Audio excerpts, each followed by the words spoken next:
अब यहाँ प्रॉब्लम थोड़ी सी ये है कि आप जिस ब्रिगेडियर साहब से बात कर रहे हैं वो एयर डिफेंस ब्रांच के हैं, दैट इज द प्रॉब्लम। अब यहाँ मैं आपको बताऊंगा कि देखिए, अगर एक हवाई जहाज गिरता है 35 दिन में, इट मीन नथिंग। आप बोल रहे हैं काला दिवस, पता नहीं क्या क्या बता रहे हैं। वो विद इम्प्यूनिटी यूज कर रहा है F-18s, F-15s, F-16s, F-35, B-2 bomber with impunity. एक जहाज गिर जाना is not an issue. Yes, America के लिए बॉडी बैग्स की प्रॉब्लम है, और वो एक इलाका जो है वो इनहेबिटेड इलाका नहीं है, पहाड़ी इलाका है। It's there is a possibility. American ने जाके पाकिस्तान से उसामा बिन लादेन को निकाला था हेलीकॉप्टर से, दैट टू उनकी मिलिट्री एकेडमी के बगल में एक सिविलियन एरिया से। ये तो विंटर में है, तो क्यों नहीं बचाएंगे वो अपने पायलट को? तो अगर वो एक पायलट उनका गिर गया वहां पे, उसको बचाने के लिए ऑपरेशन लॉन्च किया है, तो हल्का नहीं बचा है। It is part of the war. लड़ाई लड़ते हैं तो आपको पता है बॉडी बैग्स आएंगे, कैजुअलिटीज होंगी, लॉसेस होंगे, बट कंपेयर तो करिए, what has Iran lost and what is America losing. Having said that, मैं ये नहीं आपको बोल रहा कि ये जो एयर डिफेंसेस जो ईरान ने गिराए हैं वो कोई अकॉम्प्लिशमेंट नहीं है, अकॉम्प्लिशमेंट है। हमें ये पता था, आपके किसी पैनलिस्ट ने बोला कि 25% ही उन्होंने अभी तक यूज किए, बाकी संभाल के रखे हैं। मुझे नहीं समझ में आती कि आप दो देश अगर लड़ रहे हैं और एक देश का खात्मा हुआ रहा है, उसके 6000 लोग मारे जा चुके हैं, पता नहीं कितने कर दिए हैं, billions and trillions of dollar की प्रॉपर्टी बर्बाद कर रही है, अभी तक उसने हथियार संभाल के रखे होंगे फॉर सम लेटर यूज। जब वो मार खाएगा तब यूज करेगा। I mean, what are we talking about? Let me tell you in front of your, आपके दर्शकों के सामने मैं बताऊं। हाँ, अभी सुनिए, ये जो एयर डिफेंस वेपन्स डिस्ट्रॉयड थे, अब ये कहां से आ रहे हैं?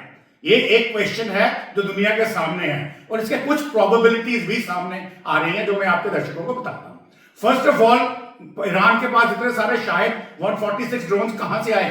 ये थे उनके पास, और उन्होंने बल्कि जब यूक्रेन वॉर में रशिया को दिए impunity. Russia has started manufacturing this Shahid 146 in Russia.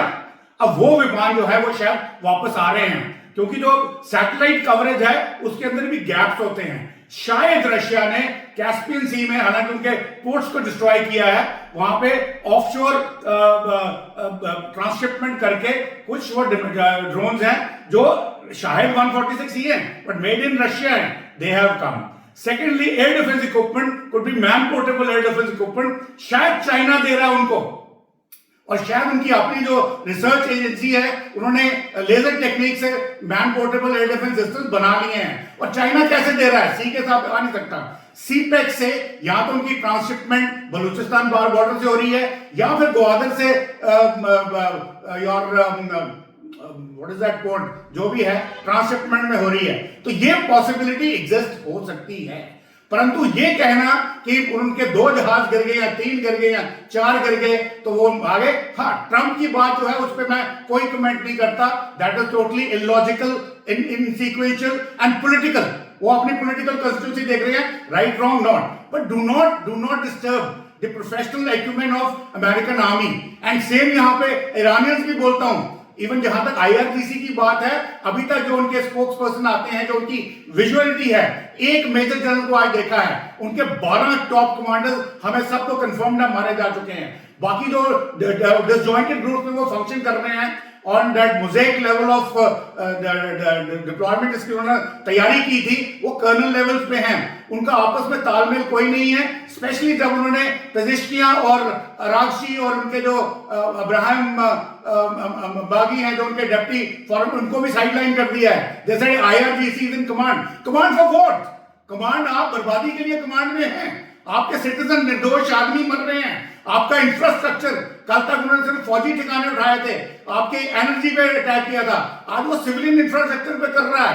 तो क्या चाहते हैं आप ईरानियंस? आप बड़ी हेरिटेज सिविलाइजेशन है, यू आर वेरी, आपका DNA बहुत सुपीरियर है। How can you not take these decisions? जब आप देख रहे हैं कि ठीक है, आइडियोलॉजिकली ओके, शुरू में गुस्सा भी आता है, शुरू में आप भावनात्मक होते हैं, you want to show your might, you don't surrender weakly, but आपने शर्तें वो रखी हैं जो मानने लायक ही नहीं है। मैं ये नहीं कह रहा कि अमेरिका की शर्तें मानने लायक हैं, पर यहां पे एक वायबल सोल्यूशन मिलता है, और वो वायबल सोल्यूशन क्या है कि अमेरिका, ऑफ कोर्स अमेरिका दगाबाज है, इसमें कोई शक नहीं है, 3 बार उन्होंने टेबल पे धोखा दिया है। मैं उसके बाद उसको डिस्काउंट नहीं कर रहा हूं, परंतु यहां पे ईरान को बोलना चाहिए कि ठीक है, we will have nuclear programme only for civilian purposes, we will have missile programme only for self defence, we will dismantle all proxy groups, हमारी सारी सैंक्शंस को हटाइए, हमें अब्राहम अकॉर्ड में शामिल करिए, हमें वर्ल्ड ट्रेड ऑर्गेनाइजेशन में इंटीग्रेट करिए, we will give you passage through Hormuz, क्योंकि इस वक्त हॉर्मुज जो है वो ईरान के हाथ में एक बटेर है जिसका वो फुल एक्सप्लॉइटेशन कर सकता है फॉर एजेस टू कम, क्योंकि जो उसकी जो कॉन्फ़िगरेशन है वो कभी भी खुल नहीं सकती विदाउट ईरान की परमिशन के, चाहे ईरान डेसिमेटेड भी हो फिर भी उसके ऊपर कर सकता है। अब कैसे खोलेंगे? कशम आइलैंड को आप कैप्चर कर सकते हैं, 100 किलोमीटर प्लस एरिया, और उसके अंदर कहते हैं अंडरग्राउंड सिटी है। उस अंडरग्राउंड सिटी में उनकी पायलटलेस बोट्स हैं leaded with explosives which can attack the any merchant ship. Merchant ship is a sitting duck in that area for 4 घंटे लगते हैं क्रॉस करने में, और उनका जो मैक्सिमम वेट 29 किलोमीटर बताई जाती है। एक टाइम पे सिर्फ 2 शिप ही क्रॉस कर सकते हैं अगर दोनों तरफ से शिप आ रहे हों। तो ऐसी स्थिति में उसको किसी बोट से मारना ईरान के लिए, या उनकी किसी मिसाइल को कहीं से दूर से अटैक करना, या रॉकेट प्रोग्राम के किसी रॉकेट को अटैक करना from distance of let's say 1000 kilometre, it is not difficult. तो ये ईरान इसको करता है, और ईरान को इसको ये लेवरेज है, ईरान को इसको यूज करना चाहिए। प्लस यहाँ पे कोई सेंसिबल आइडिया सोचना चाहिए how to get on to the table. American reliable नहीं है, ये भी मैं मानता हूं, मगर उनकी जो गर्दन इस वक्त है वो आपके हाथ में है। तो अगर आप उसको गर्दन दबाते रहोगे वो आपको पाउंड करता रहेगा, क्योंकि उसके पास कैपेबिलिटी है। आप सोच रहे हो कि गर्दन से मैं उसकी सांस बंद कर दूंगा, सांस बंद नहीं होगी, पर गर्दन आपके हाथ में है और वो आपको पाउंड करता रहेगा। इसलिए ईरानियन को थोड़ा सा इसके बारे में समझना चाहिए और एक सिचुएशन पे आना चाहिए, क्योंकि इसमें ट्रम्प भी अंडर प्रेशर है, उसके ऊपर भी बहुत सारा प्रेशर है टेबल पे आने के लिए, ऐसी बात नहीं है। Please like and subscribe.